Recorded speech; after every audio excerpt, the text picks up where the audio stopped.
In the vast, overcrowded forest of politics, there's an overpopulation of rhinos, and we are the exterminators. This is What's Happening Idaho. What's Happening Idaho. Idaho's conservative voice. If it's happening on the right, we're talking about it. And if it's happening on the left, we're laughing about it. Welcome to What's Happening Idaho. And now your hosts, Josh and Kirsten. Welcome back to the podcast. Excited to have you here today. My name is Josh Gibbons. I am your host. Joining me to my right, my co-host, Kirsten Lucas. And to her right, we have Dominic Brandon, one of our sponsors of the show, and all around just an amazing patriot. Yeah. So the reason I brought you guys in today, not you, you're always here. Whatever.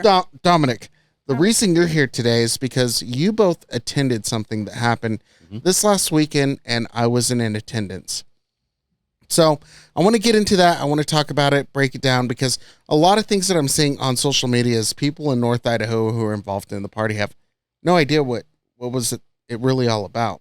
So let's start with why they met. From your guys' perspective, what was the meeting called for? Well, I can go into a little bit. I know that there was about 61 of us that are PCs that signed a petition to see if Damon Watkins actually fully resides in Idaho or if he is outside of the state working, because he doesn't always show up, nor does he always give a proxy when he doesn't show up. We should always have our state represented for votes. Anyway, so that was the original petition that said, hey, look into this. Is he just holding a seat that he's not even really able to hold? And so Dorothy received that. It was clearly a petition she needed to address. She addressed it by saying that there would be a December 3rd meeting. She got flack for having it December 3rd, is my understanding. And so she actually said, hey, you know what? Let's do this at the winter meeting. You're all going to be here anyway. We don't want you traveling before Christmas, weather, yada, yada. So all fine and dandy until they decide, the other side of our Republicans decided to call it for December 3rd and have a grievance because she hasn't been responding to, evidently, I've heard Trent Clark is in constant correspondence, whether it's emailing or calling the IDGOP to let them know his feelings. I don't know. Anyway, so he had an email in August and then another one. Nothing said he was addressing it as a formal complaint. All right. So just to kind of fill in there. So Damon Watkins, is that his Damon? Mm-hmm, Damon. I don't know. I said Diamond. My Siri wants to change his name. I know. Today. Okay. So he is our national committeeman. Correct. Here in Idaho, in the Republican Party, we have a national committeeman, a national committeewoman, then our GOP chair, and they have a vote at the national level. 3 votes. Yep. He hasn't been showing up. Mm-mm. And he's held this position for like a decade. Right. So people naturally well, where is he? Mm-hmm. They look into it and they find that he's residing in North Carolina. He sold his home. Sold his home here, bought $1 million home or 900, nice $900,000+ home. Very temporary, right? Mm-hmm. In North Carolina. So people, including ourselves, signed this petition. Mm-hmm. And Dorothy said, okay, we'll address it because it got enough signatures that we have to address it. Around the state, you have to have so many. Right. Mm-hmm. So then Trent Clark is, writing his keyboard Dear Abby letters. He's writing his Dear Abby letters, and he never says this is a complaint. Mm-hmm. But even before that, if I remember correctly, our vice chair started sending out emails in defense of Damon. Mm-hmm. Right? So he's sending these out as evidence, and he's saying we're going to be doing a judicial review. Mm-hmm. Now, the problem is if you read what the Republican Party's platform rules are, judicial happens when the chair makes a decision, right, and you don't agree with it. And you have appeal. Yep. Right. It's essentially the appeal process saying, I don't agree with her. Mm-hmm. But there was never anything for them not to agree with her on, because in Trent Clark's Dear Abby letters to her, he never said, I am complaining about this. I don't, whatever the case may be. she never took it as a Formal complaint. formal complaint to where it would need to be taken to judicial. So now we're in this weird situation where judicial's trying to make a ruling on it. And the chair of the judicial has also been, I would say, inappropriately advocating for one side. That shouldn't happen. He should stay neutral. He should remain neutral. And if he can't do it, he should have stepped down. He should have said, hey, I have teeth in the game. I'm going to step down and the vice chair is going to preside over this. But that didn't happen. Right. So we're in a weird situation where we're still scheduled to discuss this at our state convention, our winter meeting, but they're trying to discuss it this last Saturday. So When I there's guess- been no ruling, no decision, no chair. Right. Position. so let's start here. Did Daniel Silver, did he recuse himself? No. No, he voted himself. He was the tie-breaking vote and Yeah. staying because somebody did make a motion to have him step out since he's clearly been pro Damon He Watkins. chaired the whole meeting. Yeah. And I guess it's within his right. All of us were like, how can he be the tie-breaking? You know, Yeah, he is. I mean, he is. He is Yeah. allowed to, but it's at his discretion. I think he wasn't very discretionary in that decision. So, Right. but Well, I'm not surprised. I mean, at all. I mean, to be fair, I don't know that I would have. Right. You know, in his position, I get that. And here's the thing. I guess it's just a difference of how people see this, right? Because it sounds like they called for that, right? Somebody made the complaint, called for that, and it came down to a split decision. In my opinion, it should have been more heavily like, hey, no, it's clear as day that this is the case. But it sounds like a lot of people, and this is just the things I've heard. I've heard somebody who was up there actually say that they hate Dorothy with a passion on the judicial. That's what I heard. I wasn't there, so I don't know. But somebody actually said, I hate Dorothy Moon with a passion. So Wow. I can imagine, okay, maybe not everybody here is on the same page as far as we want the truth, we want transparency, and we want the process followed correctly. Right. Now, here's the thing that disturbed me. I was at home, but it was my daughter's birthday. So I naturally wasn't going to go down there.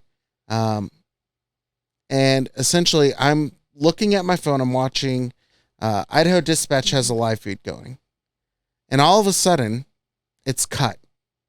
And before it's cut, you hear Daniel Silver say that there will be no recording. Now, okay, I understand that this is a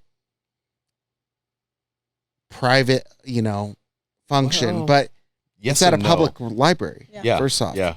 And he says for transparency, Right. I'm going to be recording the audio. Right. But he knew that people from around the state were interested and cared about this. Right. Right. Otherwise, why has he been emailing us all this stuff? Of course. Because it wasn't just to the Judicial Committee. Yeah. It was to all the Republicans. We all got this information. So now we're all invested. We want to understand the process. We want to understand the outcome. And then he robbed us of it last minute. Right. Now, let me tell you, from a guy who does audio video, Mhm. when somebody says, oh, I'll produce the audio content for you, I'll release that later, I go, why wouldn't you want it live? First off, it's real time. We can Right. see what's going on. We don't have to wait and guess. Also, here's the thing, and I'll actually show you real quick, okay? With video, you can see my hands here. Magically, it's here. And that's called splicing. You can see where I didn't move my hand. It just automatically went from here to here. And that's something that you can tell very easily with the video because people tend to move their hands when they talk, right? With an audio clip, if I just release this audio clip, I can cut out whatever I want and you would be none the wiser. That's right. And that's where transparency becomes a real concern. Right. Now, I will say I'm glad to hear that also Marie Nate Olson was recording because I think that I don't know Daniel well enough to say one way or the other, but it just seems really shady to me. Yeah. And just not a good look. No, he showed his colors. One of the observations I had in the whole thing was really the chair seemed to me to want to have his cake and eat it too, as far as transparency goes, in that, so it was held at a public library, right? So it's a public venue. So you have all kinds of First Amendment case law going back hundreds of years. If we go to a park or a public sidewalk, you can film. I mean, there's no question you have a constitutional right to film. In a public venue, you do, but then you have these different library rules that change. My understanding is they change things a little bit. I'm not an attorney. I know some great ones, but based on what I know, Boise Public Library doesn't have like a no recording policy that I know of. And so we're at a public venue on public property, taxpayer funded. It wasn't it, and the key is that the chair made it open to the public. And in my opinion, again, not an attorney, once you make it open to the public, you kind of give up that control where it's like, okay, it's open to the public, but I get to determine how the public is going to receive the information. For example, someone could have stood outside. You were there. I was looking over at the glass doors. I was like, someone can stand outside those glass doors and hold up a phone and record him, and there's nothing he can do about that. But I almost wish someone would just to push the question to see if he would try to, bang his gavel and get them to stop, recording. My understanding is that there might be some recordings that were taken in secret of it. But there was media people there trying to record like normal with the setup, trying to just document and get the information out to the public, and they were stopped immediately. And I think that was a really bad look. It is, and bad. that hints to something deeper going on. And if you want to have an executive session, have it executive. It's closed off to everybody. But he wanted to, it's open to the public. We're being transparent. Except you can't record. No, wait a minute. You know what it reminded me of? Remember all the school board meetings we saw of the country where parents were going in upset about their kids being stuck in a plexiglass cube and masks on and not being in school for months on end because everyone was scared of COVID and honestly just wanted to be home with full pay. That's the real thing. Right. Mm-hmm. And that reminded me of that. It reminded me of all those videos we saw over the last 2 years where the rights of the citizens were totally trampled by bureaucrats in the school boards. I literally go, this is like a school board meeting in 2020. And it was unfortunate. It was shameful. I thought it was shameful. It is unfortunate. And look, I actually like Daniel Silver. Mm-hmm. He's always been a nice guy. And the thing I always liked about him is like when the videos came out for candidates during the primary, he did a really good job. Mm-hmm. He was very fair to everybody. And that's the kind of thing that I like, right? I liked him too. But, when you see things like this, it's like, man, not a good look, bro. Right. So he showed his cards, that's for sure. He'd been keeping them at least decently under wraps. And the thing is every time I received an email from him, I was like, this isn't informative. Like, it's informative, but it's a pleading of a case. Mm-hmm. And I thought even before this, I was like, this just seems highly inappropriate. Right. If he wanted to, give the information to Trent Clark to put out, that would have been another thing. Mm-hmm. But you have to at least pretend to be neutral. Well, pretend. Right. And one of the other things, just to cap on what I said before, was he actually stated, if you continue recording, police officers will come remove you. Oh, yeah. He did. And I was like, okay, we're at a public library. I mean, I'm not an attorney. I have tons of friends that are cops. I love what they do. But I was literally in my mind wondering, like, did they arrange this ahead of time? There was no units on scene. We've all seen political meetings where they stage units. And it's like, I mean, one time it was a guy who goes to my church. It's like, hey, man, how's it going? Like, hope you're not too bored. Like, because nothing's happening. We're all peaceful, civilly doing our politics in an orderly fashion. And they feel threatened, though, because Daniel, I heard, had called and let them get a heads up, and that's what he said at the meeting. That he had given them a heads up if we need. I heard that too, because I was said like before the recording was cut. It's like gaslighting. It's like why? What was there some kind of political violence that happened in Ada County that we're unaware of? Well, you have to. I'm not aware of anything. Insurrectionists. Like someone called people names is all I can see. I think what's changed the conversation more than anything is going back to like the moms and dads who are going to school board meetings and then got labeled FBI terrorists. Right. Once you label somebody who's been nonviolent as a, I almost cussed. I get so passionately pissed about this stuff. Once you label somebody as a domestic terrorist for standing up for their kids and saying, wait a second, this isn't right. Right. It changes the whole outcome. Yeah. So now it's easier for cops at dispatch to hear that and say, oh yeah, we better get down there, you know, and have somebody. Now the cops on the ground in Idaho, they know we're crazy. We are. That's how we're Idahoans. You can't be an Idahoan and not be a little crazy. Right. Right. But they know that we're peaceful. We're not out. You don't see situations where we're out punching people. No. Or spray painting a cab or F police like the left does here. Right. That's the thing about the conservative movement. True conservatives are extremely law-abiding. Yep. And we spend money and effort and time doing it the civil way, fighting with ideas and words in a civil environment with rules. And we put so much work into doing it the legal right way. When I hear that, it's so insulting. It makes me angry. It's like, you're just, well, here's the thing. They're lying, number one. And number two, it's just, yeah. Well, here's the thing, right? They try and paint conservatives like, oh, they've got guns, they're training, they do all this stuff. You know, you see videos, you look at things, and people are like, oh, they're out training, they're doing these things, they're preparing for, dude. Hashtag Ukraine. we prepare, we train, we do different things. Obviously, not as much for Josh, but you know, conservatives do these things in a protective, reactive way. Right. We're not the type that go out there and are proactively looking for violence. We're just ready to react to violence with the violence when the need arises to keep ourselves and others safe. Correct. Yep. Most of my firearms training is from law enforcement, prior law enforcement. And a lot of that is from prior law enforcement that have confirmed kills in the field of, active shooters. And I think I know 5 cops that have taken down active shooters on the job. A couple of them are still working. Most are retired, obviously. Yeah. But we are all trained in a defensive capacity because I was never in the military. I was never a police officer. I love tons of veteran and cop friends. I love them all. And I train with them, obviously, because those are guys I trust to train me. And we're all trained defensively. Like all the scenarios are, there's a really evil person trying to kill or killing a lot of people and you got to stop them. Like that's all the scenario is. It's never like, oh, we're going to do a strike on some target or no, it's always taking out someone who's killing people. That's always the scenario. And it's something we all would avoid.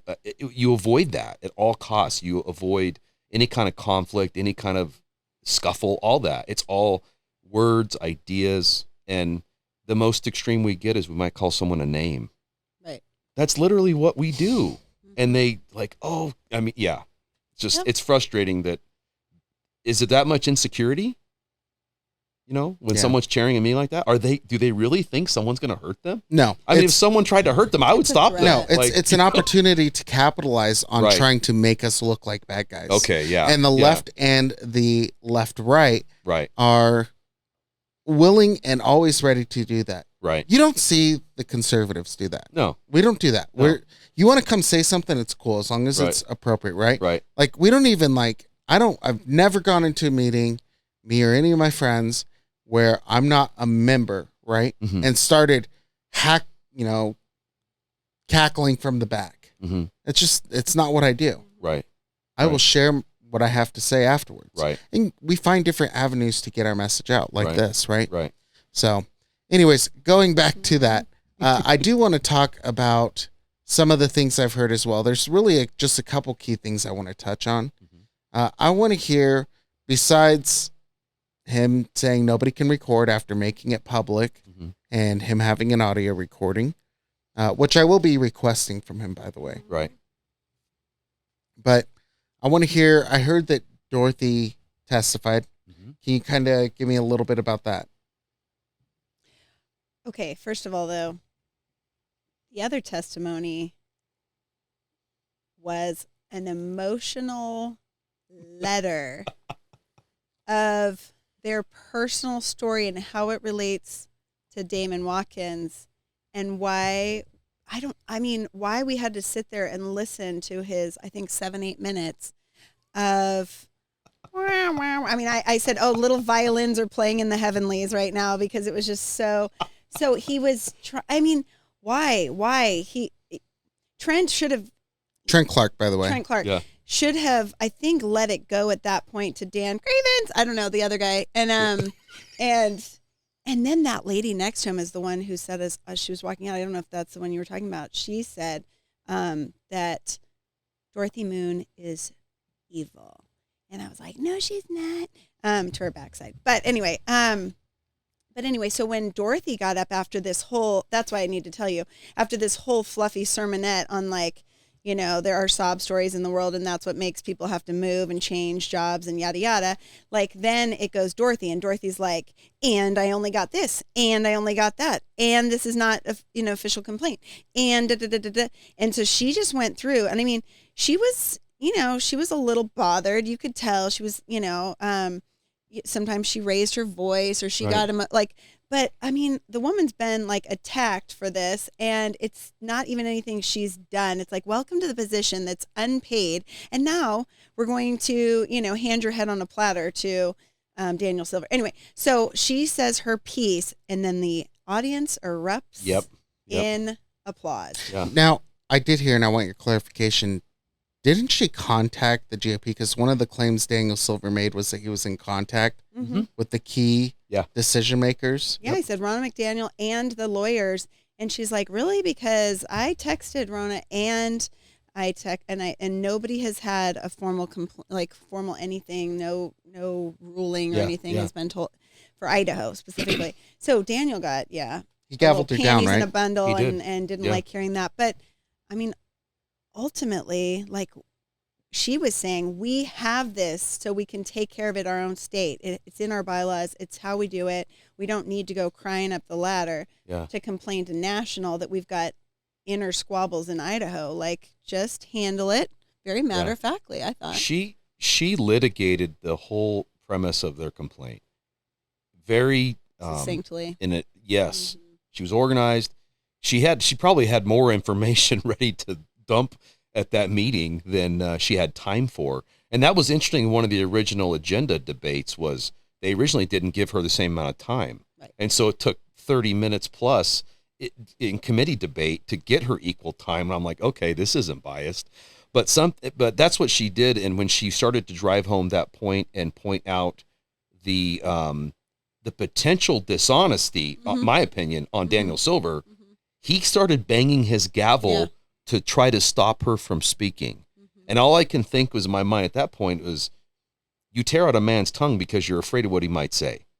And I think he was afraid of Dorothy pointing out the facts that there was some serious inconsistency on their claims.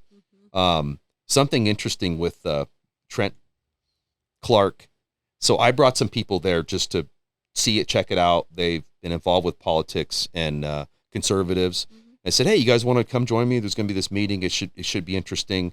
Hopefully it's not too boring. And they said, sure. And they're not far. They're like 12 minutes from that location. And so it was a Saturday. So my friend and some of his family members joined me down there. And I didn't give them any backstory. I just said, there's this judicial review. Our chair's going to be there. There's some dispute. But, you know, I don't even know deep as what you guys know what was going on. And as soon as Trent started speaking, my buddy's next to me and he says, so is it story time? I know.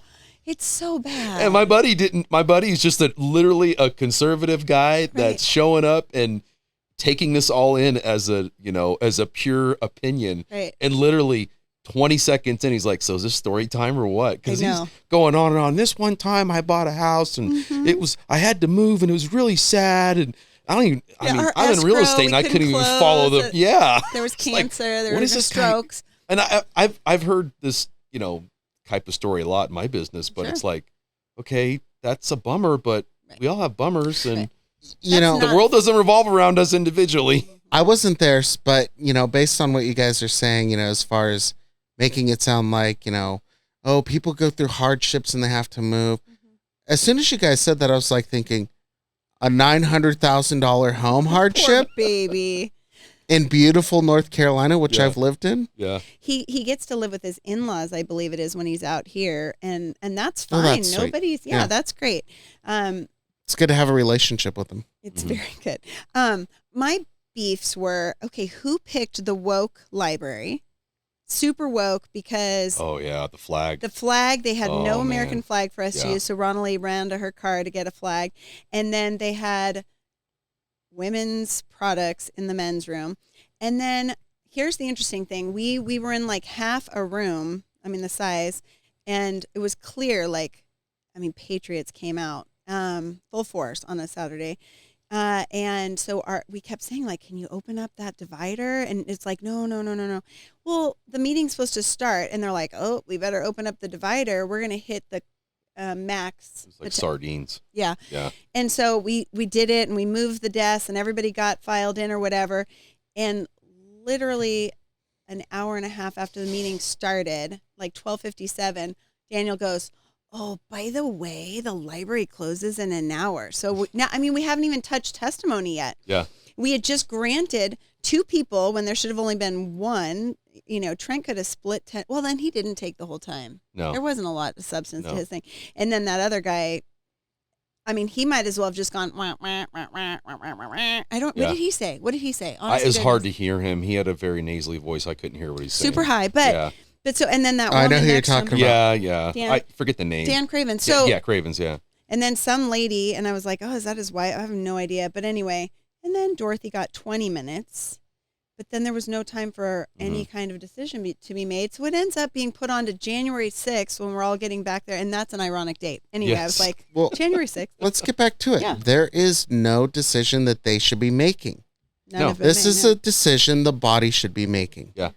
Period. Yeah. So I don't know. We'll see. It's going to be an interesting January 6th. I'll say that. Yeah.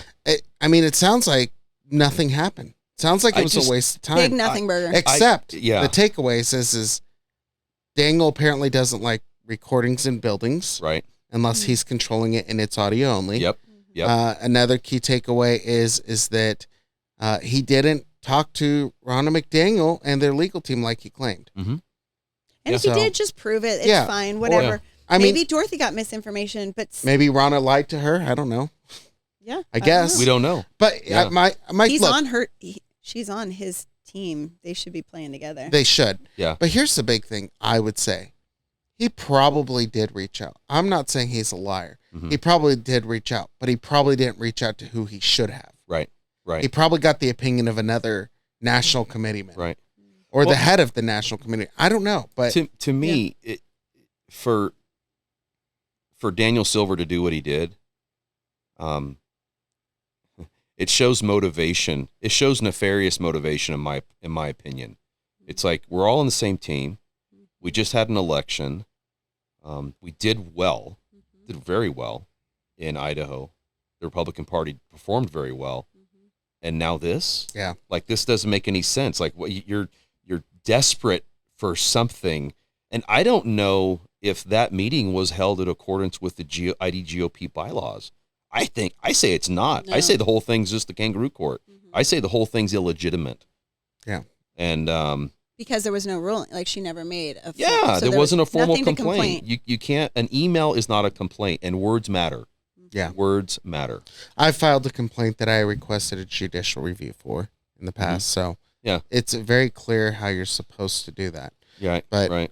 yeah, if we're going to start saying that every email that's not identified as a formal complaint, requesting a judicial review, Yeah. because that's what you're supposed to do is request a Right. judicial review. Right. Say, I don't agree with the chairman's decision. Right. I'm requesting a judicial review. Right. Right. It's pretty simple to say, and Trent Clark, being a former chairman, should know that. Well, but yeah, Right. and the problem even with that is, so you send an email to a chair, they respond to your email, and then you just throw that out there. I reject your email response. I want a judicial review of your email response. We have rules and we have process and guidelines, and so that there's no ambiguity and that there's no confusion, and so that people cannot derail our party to use it for nefarious purposes or to serve a different agenda other than getting conservative platform Republicans elected. Because that's the reason GOP exists, Yeah. to elect platform Republicans in Idaho. You know, So last thing I really want to say on this is that when you look at Daniel Silver's emails, he was essentially calling the chair a liar. Mm-hmm. He was doing all Mhm. these inappropriate things. Mhm. There's no scenario where I think this is appropriate or that he is a neutral party. Absolutely. I think he likes Yeah. to play that he's neutral, Yeah. Mm-hmm. but I think he did show his hand, Right. Yeah. and oh, it's for sure. unfortunate. Right. All summer, all we heard was unity, unity, unity. We all got to Mhm. work together. And as soon as their people weren't winning, except for Daniel, which was, a bummer. Michelle only lost by what, 8, 9? Eight or nine, It was yeah. not very.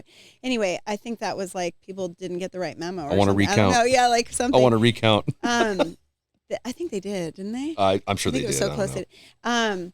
But that the unity went away, and now it is full attack mode. And it is, Tom, you're right. I mean, we are here to hold people's feet to the platform. Like, it has to be our top priority. Mhm. If you are running as a Republican, Mhm. you adhere to the platform. Mhm. If there's parts that you don't like, fine, state them so that people know on the record you're opposed to this, 1 or 2 points or whatever. And then that's transparency. I'm sick of like they act like they know there's a platform, but they don't have to be held accountable to the Right, platform. right. That They're above bugs the me. They're platform, above yeah, yeah.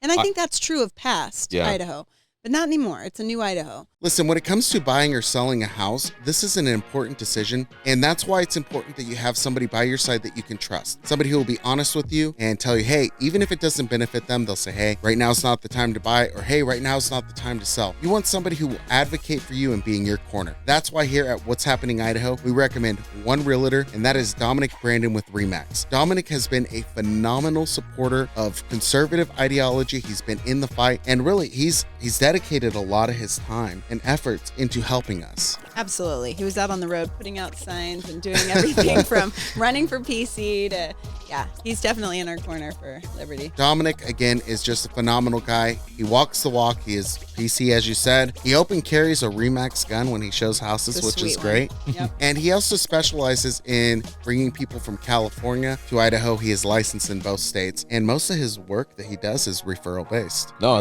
love Idaho, and I've been selling real estate for 13 years and licensed in a couple states, and got really involved with the conservative movement with a bunch of patriots here, and you guys included, being really important ones in that. But just love the cause, love what you guys are doing, and I'm so grateful I can help you guys get this message out farther to the people of Idaho. We So, appreciate it, yeah. and we want to support you as well. Dominic, if people want to reach you about buying or selling their home, how can they best contact you? Best way is to shoot me a text or give me a call at 208-559-5007. And you can hit my personal website also. It's www.idahomove.com. Altogether, Idaho Move. IdahoMove.com to hit me on the web.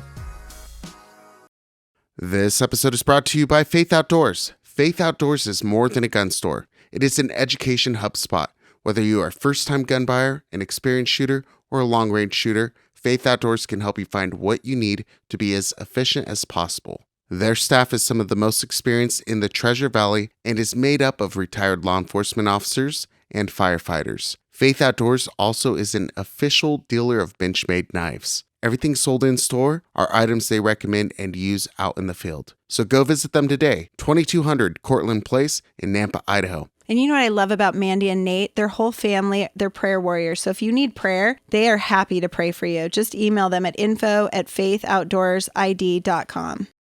Silo Hill Media provides custom-tailored marketing solutions for your small business. We develop an affordable and effective strategy that allows all aspects of your marketing to work together, which gives you the most bang for your buck. We specialize in web design, social media marketing, email marketing, SEO, Facebook ads, Google ads, reputation management, and even print marketing. If it's marketing, we do it. Visit our website for more information at www.silohillmedia.com. I couldn't be a PC in the California Republican Party. Was there any? I mean, really, I never heard of it. I don't fully agree with their platform. Oh, I hadn't even read it. Okay, I didn't even know I there were fully PCs. agree with the Idaho GOP. I love Yeah. our There's platform. nothing in our platform. It's a I even have. beautiful- It's like, yeah, I'm on board with all this, guys. Let's do it. Well, according to Scott Brock, the Republican Party in Idaho is not real Republicans. Well, So What is? Well, I guess I don't know. Apparently, the guy needs to go read the National Republican Party platform. Maybe. Compare it to the Idaho Republican Party platform. And he's going to go, well, there's some slightly more conservative views in Idaho. Slightly.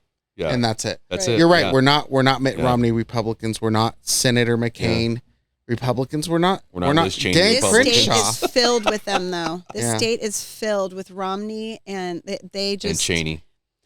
Liz Cheney Republican. You know what? Right. At least you knew where they stood. Yeah. A lot of people, the people who piss me off are the Dan Crenshaw type. Right. Yeah. The type that come out like, I'm a patriot. Yeah. I'm an all-American. Yeah. And then they just deal their hand and they're like, oh, Global Economic Forum, New Just World that- Order stuff. Oh, and conveniently, he was actually, did you know that he actually was a top earner in trades this last year? A top earner. Oh, man. Open secrets, love 'em. Oh. open. I'm going to actually post, we'll post the link where you can see Yeah. what trades congresmen are making. Yeah. And it shows Wow. you pretty They're quickly getting afterwards. filthy rich. So yeah. you can actually try and mimic Yeah, some of the yeah. people who are doing the Yeah. best. The, So- the last thought I have on the Saturday, whatever extravaganza, at one point the crowd erupted in booing Trent Clark, Yeah. and several of the committee members openly objected, and that was when he accused Dorothy Moon of stalking the national committeemen's kids. Let's talk about that. And that was where Silver gavelled the audience, maybe 2-3 times, maybe 4 times. Order, be quiet, you'll be removed. That Police was will show after up. Dorothy's Yeah. testimony. He was doing kind of a rebuttal. He was and doing a rebuttal, like, and he but was you loud. could tell his emotions Oh, were now he was like so over upset, the top. and he was so indignant. But now that was like, He said another word. It was stalking. He literally he said, I remember clearly. Stalking He said and something else. He said something about, I wish I had the audio, but he said, I'm talking about, our chairman stalking our national committeemen's kids. And so Maria Nate spoke up, Mark Fuller spoke up, and they're like, we're talking, he's accusing our chairwoman of crimes here. Right. With zero evidence. There was a big ethical problem in him saying that, and I think should be censure at a minimum. But I mean, we're all Republicans, and we're all in this party working towards the same goal. And there's decorum, and there's Defamation of consequences character for what on- you say. Yeah, Absolutely. Yeah. You're right. Everybody in the audience did an audible gasp, like, yeah. but it was something stalking and something else that both of them were like What I remember not okay. clearly, and maybe the audio will come out sometime, but stalking for sure. he definitely said he accused, no question. I'll testify to this. He accused Dorothy Moon of stalking the national Having Mark committeemen's Fuller kids. stalk. It was through Mark. So he was saying that she was putting him up to it and causing. See, okay, that's. So I don't another- remember that. I just remember the stalking of the national committeemen's kids. Okay, if you look on my Facebook post. But he said chairman, I think. So it may not have been clear what he meant. Yeah. I assume he meant the GOP chairman, Dorothy Moon. I don't know. It But might he be. mentioned chairman stalking our national committeemen's He was definitely children. talking about Dorothy, Yeah. but the original thing was, does Mark But- maybe live up there? I don't know. I don't know But who Trent was. Clark, Yeah. I posted a big, kind of Yeah. rant that night about what my day was like. Minus Andretti, like it was, a poop Mm-hmm. show until lunch. We had a great Patriot lunch, where we filled the place. It was great. Yeah. But before that, when we were talking about, gosh, what were we talking about? We were talking about watching people's kids or trying to find if they live somewhere or whatever. Aren't those natural things you would do? Like, hey, do Dom's kids still attend that, homeschool The co-op? co-op, yeah, Or yeah. Do you know if you've seen him around at the Albertsons remember, or whatever? yeah. Like, those are things you ask. You're not Right. stalking. You're Right. saying, are the children in school? Right. That's a big indicator if they still live in the state. Right. That's called using your brains. Unless Yeah. we work for Yeah. NSA now, we're not allowed to use our brains when Yeah. people come through because that's, Well, what do you call- and it kind of goes back to when people don't like being asked questions, they usually are hiding something. You know what I mean? It's like, what'd you have for breakfast today? Why are you asking me that? I know, right? You know what now I mean? It's now you're like, profiling me yeah. as a non-breakfast eater. Yeah. Why are you asking? I just text him and asked him for the audio. So we'll see what he says. Okay, cool. Told him I want to put it out on the podcast as soon as he sends it to me. Like if he gets that to me today, that'll come out before this episode. Right. If he sends it to me after, it'll come out after. But I think it's fair. Here's the thing.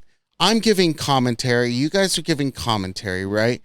And this is based off of, because we don't have video and audio that we can react to. This is based off of your both recollection memory and my interpretation of your recollection. Right. Now, since you're both pretty consistent with what I've heard, I tend to agree that it's probably on point, but I'd rather the audience hear the unadulterated audio. Right. So hopefully he will accommodate that and people from across the state can get that transparency that he claims that he wanted people to have. Right. He does not want that audio out there. I can tell you right now, it makes him look horrible. It does. It just does. There's nothing in it that will be a redeeming quality that he's going to. And I like him. I mean, I wanted to support him when he was Young Republicans. I was like, rah, rah, Young Republicans, yada, yada. But now I'm like, oh, you just put a line in the sand and you can't pretend that you're Mr. Neutral working for the IDGOP. You've picked. Yeah. It'll be very telling if he doesn't. So hopefully he does want that transparency that he told everybody. Yeah. All right. So let's wrap that portion up. Let's close with this. What are your guys' thoughts on Kanye? No, I'm just kidding. We're not going to go there. This is an Idaho-based show. We're not going to worry about, all that stuff, but it has been interesting to watch. It's kind of like no matter where you stand, on anything, like sometimes train wrecks, you just can't take your eyes off of. Right. That's what I believe in. Right. All right. It's true. Well, give us an update on real estate here, because that's the other thing I want to touch on before we not hang up, but before we hang up with you guys. Yeah. Don't hang up just yet. This has been a really weird year.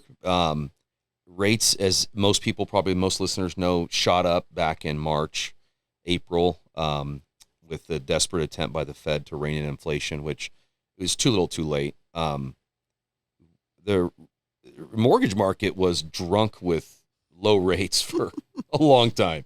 And I remember years where for years they were below 4.5, 4, and thinking they should really just let that go to a market rate. They should kind of take their hands off the steering wheel and let that market drive that car. And so we have balance. Market always balance an industry.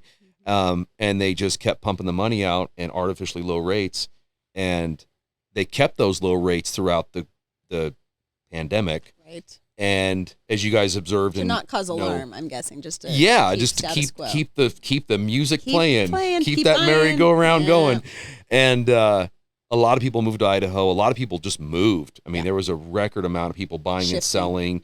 A lot of people ran from the cities, obviously, and these higher populated states like Seattle, Portland, the Bay Area of California, Southern California, and just flocked either inward to less populated areas of those states or altogether into a new state like Texas or the Carolinas or Florida or Idaho. And the rates going up, it's the fastest rate increase, I believe, in our country's history. Wow. Between March and July of this year. We've never seen it go up that fast. Obviously, it was a radical shock to the market, just like the pandemic initially was a radical shock to the market. And inventory started going up big time in the Treasure Valley. You guys noticed lots of homes for sale, and they're not selling. What's going on? We're going for $100,000 over. What's going on? And so we are now in a pretty significant correction to the market. Prices in some cases have gone down $100,000, $200,000, depending on what kind of home. It needed to happen, though, right? Oh, it needed to happen, yeah, because our local economy can't support. And at one time, if you wanted a brand new cookie cutter 3.2, it was like $420 in Canyon County to buy that. Right. You can now buy that for about $300. Right. And the builders, particularly, and smart sellers are doing closing cost credit for the buyers to buy their rate down. And so that, the market rate this week is running in the mid sixes. I can't quote an actual rate because you have to be a loan officer, but it's been kind of floating in the mid sixes. It got it into the sevens, which is really scary for people. But what buyers are able to do is take closing cost credit, particularly from builders. There's builders offering $20K and buyers can then buy their rate down, and then they get down back into like the low mid 4s. Yeah. And so it's helping the buyers, kind of Compensate for that. and get back to a payment they can afford. Good. And so the market is working itself out, and that's always what it is. I've shown more property in the last 2 weeks than I've showed in the last 5 months. Interesting. So I'm seeing kind of a recovery from the rate shock, and people are going to be moving to Idaho no matter what. I mean, I put an offer in yesterday of folks that are coming to Idaho that I've been talking to for about a year about it. I've known them for like 8 years, and so now's the time, and we're in negotiations on a house right now, a really cool house. And so I think next year is going to be more normal, but I think we're going to kind of correct back to where, a 3-2 in Canyon County kind of should be like 275. Yep. A starter one, a fixer, 250, 275. That's something that the market can support, because honestly, a young couple working at Chick-fil-A as like shift managers can buy that house. And that's what Idaho used to be. It used to be where, if you didn't have a debt problem and you had decent jobs and you were both working full time, you could, save up 10 grand and buy your first starter home. Yeah. And that's kind of one of the things about Idaho that makes it great, is that economic ladder that everyone can use for real estate. You don't have to be a doctor or have necessarily a 6-figure income or be a business owner. You can just work hard and make good choices, and home ownership is within your reach. If you work hard and make good choices, that's kind of the way it should be. Yeah. So my house should never be over $275,000. And that's being generous to myself. Like if I was going to sell, dude, you got to the mid I got mid 400, almost. I almost hit $500,000 for a Corey Barton starter home. The apocalypse is nigh. I was looking at it, I was like, this can't be real. Well, no, for me, it was one of those things that, first off, I don't think ethically I could ever sell that house for $400,000 because it's a Corey Barton starter home. Like, hey, that's not what you do to people. It's market based, dude. Yeah, there are people that bought your same home for that price. I know, but the thing is, they sold for an exorbitant amount where they came from. Right. Yeah, and so it kind of all balances out. If you buy and sell in the same market, you don't get hurt. Yeah. If you sell and rent for 3 or 4 years, you don't know what the market's going to do. Some people got really fortunate in the last downturn. Some people just got fortunate when the year they were born. I'm 44 years old. I helped a ton of friends back 10 years ago that were 6 to 8 years younger than me. They were like, at the time, like 28, 30. They hit the real estate lottery. They bought their first home in California for like 180 or 220. And that house, even today, with things leveling off, is worth $500,000. And so they just were the right age, the right time, with decent jobs. You get close to 30, you start making some steady income, and you can buy a house. And they won the lottery with the year they were born. That's the only reason we've done well. We got married in 1994. We bought our first townhome for $129, and then our first home for $189, and then sold over in the 300 and something range, and then put it into the next size. And we've literally just it's time for real estate is a good solid real estate investment. it's a great ladder for just everyday hardworking Americans. It doesn't matter who you are, what you look like. It just, you're an American, you're working hard, and you don't have a debt problem. Yeah. You can excel economically with real estate. We built our house, and you've been to my house. From brand new. Okay, yeah. I know you've been there a while. I didn't know it was okay. Yeah, we built our house. Yeah, like 05. When was your house built? Yeah. It was actually built 2013, I think. Oh, okay. And then we moved in 2014. Right. That was a great time. We did it for $148,000. Wow. 4-bedroom, 2.5 bath, 2-car garage. Yeah. Yeah. I mean, it's insane. Right. And then, when we needed money, because I actually got injured and had to have back surgery and stuff, we pulled some equity out. So I think we owe $210,000. And, borrowing anymore doesn't make sense to me. No. Right. Because that's, to me, it's like, the house is worth $250,000. Yeah. And I base that, maybe my thought process is flawed.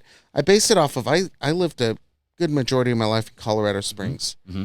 And I know what my dad's house was worth, and I know what the other houses were worth in these middle-class neighborhoods that had basements. Right.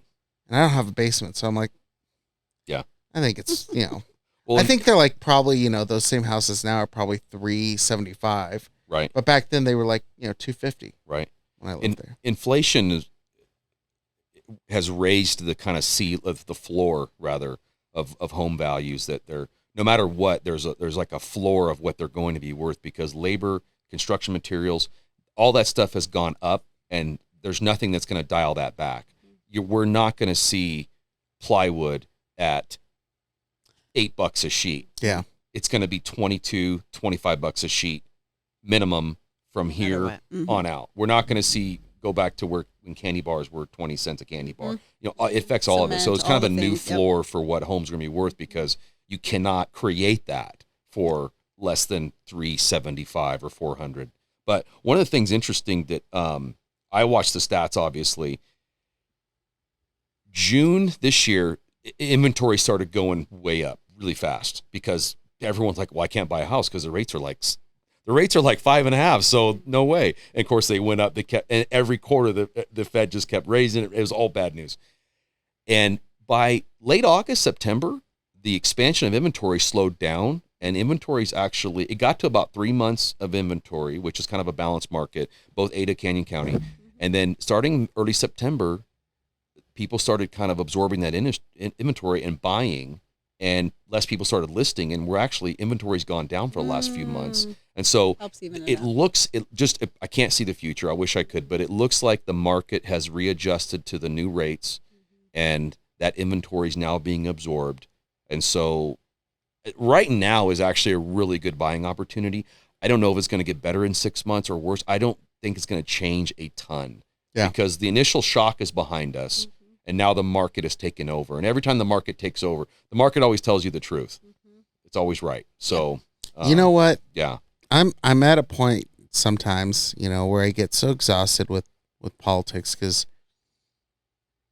well, I don't need to get into all of it, right? I get exhausted because I do a lot of work within politics, just like you guys do, right? And then producing the show and stuff, and you know, it's never the output matching the input. Never even close. So sometimes I have thought about it in the past. I was like, gosh, I should sell my house for $400,000, move to Central Florida or Northern Florida, where houses are still $158,000, and become one of those alligator people who literally is in one of those shows where, you know, I'm gonna have to develop a deep. But then I go and I'm like in a cage with an alligator, and I'm like trying to get it to chomp at me with chicken. I left Idaho for this. You could totally be an alligator person. Gosh. You could totally do Don't it. do it. The humidity sucks. I'm from the South originally. I understand that, right? I could do Florida. And Florida's not bad at all. I could do Florida. Northern Florida is a little bit more. Yeah. I don't know. I've only been to Louisiana, and you could cut it with a knife. No, I'd be Clearwater, Tampa, north of Tampa, Clearwater area, maybe Pensacola. I could totally do Florida. I got family in Idaho though, so I'm not going anywhere. Yeah, that's my family. Yeah, not changing. They followed me here, and it would be, that would be wrong. Here's the funny thing. My wife.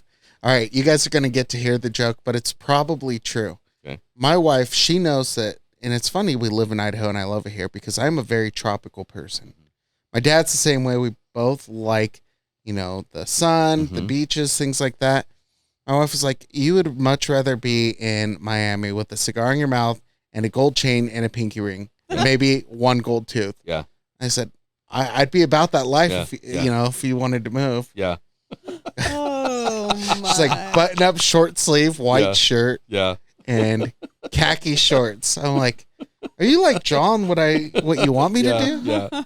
Can't do that here. I always joke. I actually add to that story the gold tooth because it reminds me of gosh, what's his name? Joe Pesci. Okay. When he's playing My Cousin Slumlord. Vinny? Oh no. Okay. He's playing a Slumlord, and he's got that one gold tooth. Yeah. Yeah. Pretty funny. Yeah. So. You ever wear like flamingos on your clothes or anything? I'm gonna kill you. No, that's Fed Boy stuff right there. Oh yeah. That's only terrorists wear those. No, Floridians wear those. No, it's usually Feds impersonating white nationalists. Yeah. I got some of those shirts. Well, they're like, they're nice in the summertime. They're like, we've got a white nationalist problem, and it's all Feds. Yeah. Funny. Yeah. Yeah. Yeah. You know what's funny is like, places like Twitter, even before I tried to post a story showing, how the FBI targets groups. Mm-hmm. And it used to be that they really heavily targeted Muslims. Mm-hmm. And they would actually make it to where they radicalized Mm-hmm. them, Right. set them up to do something, Right. and then arrested them. Right. They radicalized yeah. these children. Yeah. Government agencies, there's I used to work for the government, and they, not in law enforcement or anything, but just work for the government for a city in California. And there's this underlying desire to further justify your existence. Because naturally you're underworked. And it says, this is not an indictment of people who work for government. It's the nature of the beast. Like, it's just human nature that if you have no competition, you don't work as hard. Like, and I worked for Park and Recreation. As a husband, I don't work as hard as I should because I have no competition. I mean, we can break that down and apply it to any human being in any situation. So again, not an indictment of people who work for the government, but it's just, that is what it is. And if you understand that is what it is, you can give the best oversight to those that work in government. The citizens can oversee that and say, hey, we got to watch this closely, because if we don't, it'll grow to this monstrosity. And I don't think the FBI is immune from that.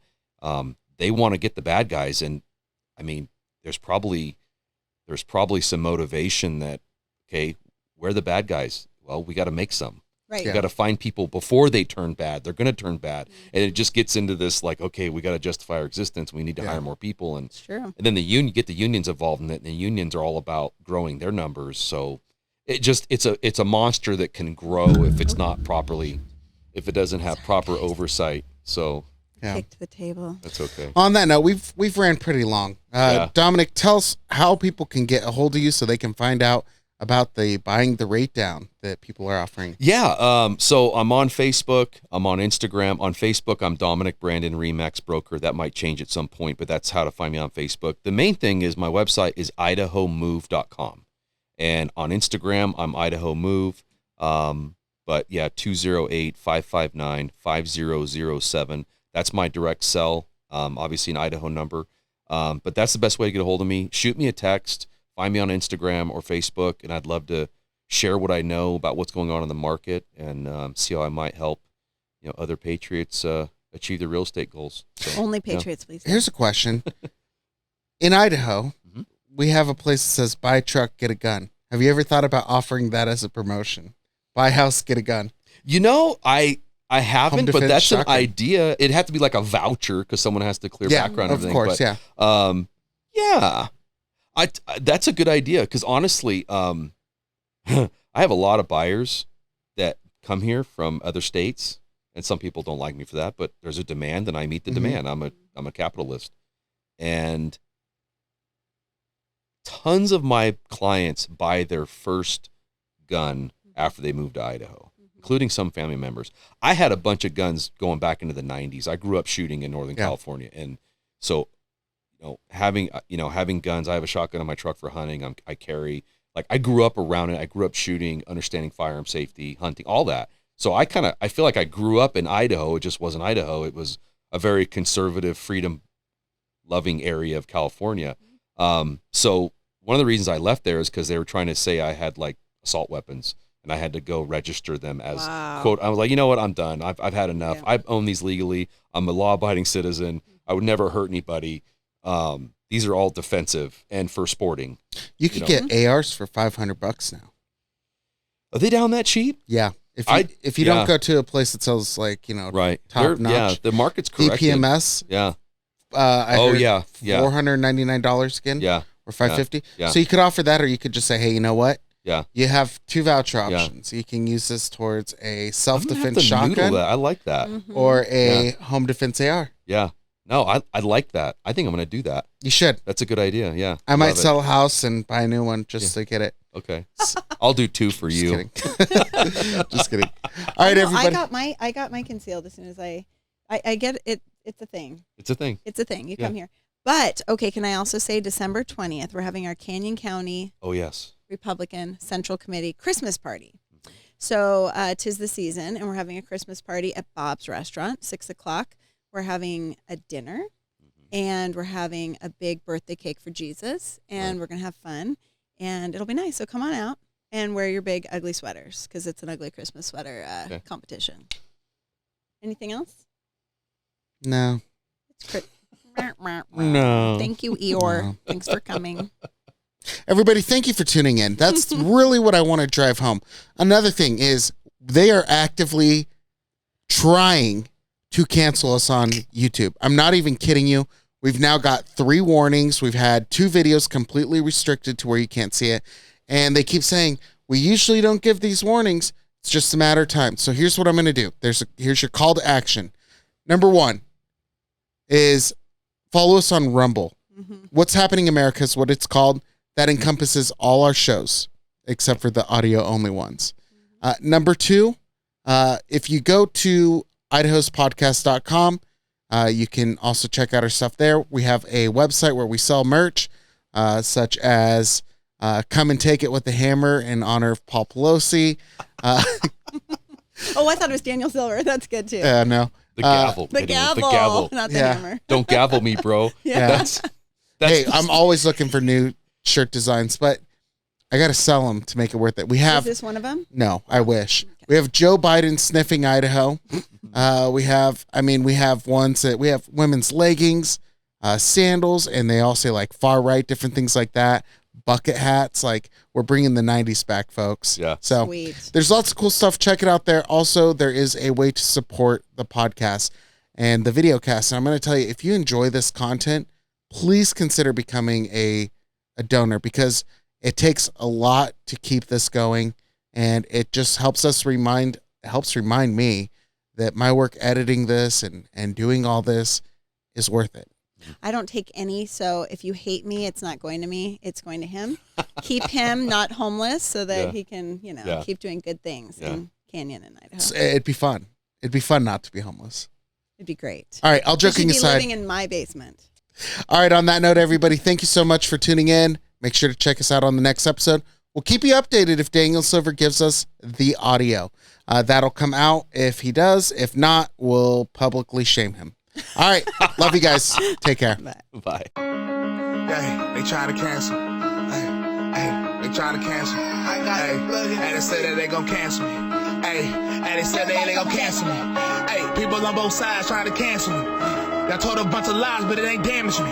They gotta come at me at groups cause they can't handle me. I wear my MAGA hat anywhere. Who bet their hands on me? I probably never get a Grammy cause I'm too real. I just speak the truth and I don't care about how you feel. Radio stop playing my music, I'm in the booth still. The president retweeted my song, it's over 2 mil. Who switches their belief when they got something to gain?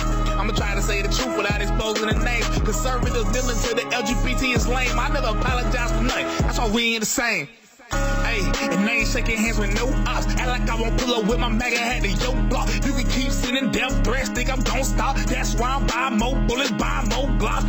These people got low IQs and it's obvious. Who really listening to Cardi B about politics? Who really think T.I. that's more than try to sound smart? Talib Kweli pump fake on Twitter, he ain't got no heart. They say Bryson, calm down, don't get too controversial. You need to clean up your image cause you can go commercial. You know saying the truth out loud too much, that right there hurt you. They play my album everywhere, I'm universal. Somebody gotta do it, why not me? I help you with my address if you wanna dox me. People get exposed, ask why, it never shocks me. Cause they know if they try me, it's 1 + 5 B. That better host to kinda call me that I'm too hot. I say that we ain't real conservatives, but that's cause you not. Y'all jealous of Candace Owens, y'all jealous of Brandon Tatum, y'all jealous of King Faith. Just look at the situation and look at all of the lies. You know it's manipulation and then they gon' double down. That takes some dedication, they spreading the fake news. They claiming that others taking division cause people hating. It's obvious and it's blatant.